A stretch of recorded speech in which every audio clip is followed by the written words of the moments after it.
two things come to my mind. The first is we probably need to shock people like that by saying, you're not going to be there if you don't love the giver more than the gift.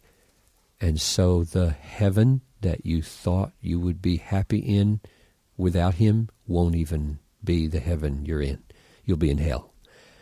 So we shock people. I mean, the Bible uses the threat of judgment to get our attention. We're not saved by being afraid of hell, but we are shaken out of our idolatries to consider the alternative, namely Christ. And so the second thing I would say is, I think what we need is not to just scare people like that. In fact, nobody gets to heaven by being scared.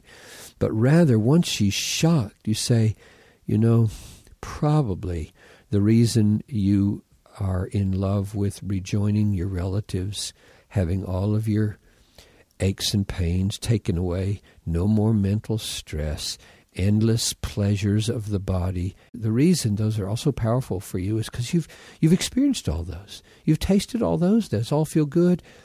And you probably have not tasted, at least not as deeply as you should, fellowship with Jesus Christ. And so I would begin to display to her through relationship and through teaching the beauties, the glory, the wonder, the power, the extraordinary excellence of Jesus Christ, and ask the Holy Spirit to illumine her mind so that she falls in love with Christ more than the gifts. I would take her to Habakkuk chapter 3 at the end, where it says, I will rejoice in God even if there's nothing in the field, nothing in the stall, no food on the table, which is going to mean death, and say, to live is Christ, to die is gain. If you have him and nothing else, you have more than having everything else and not him.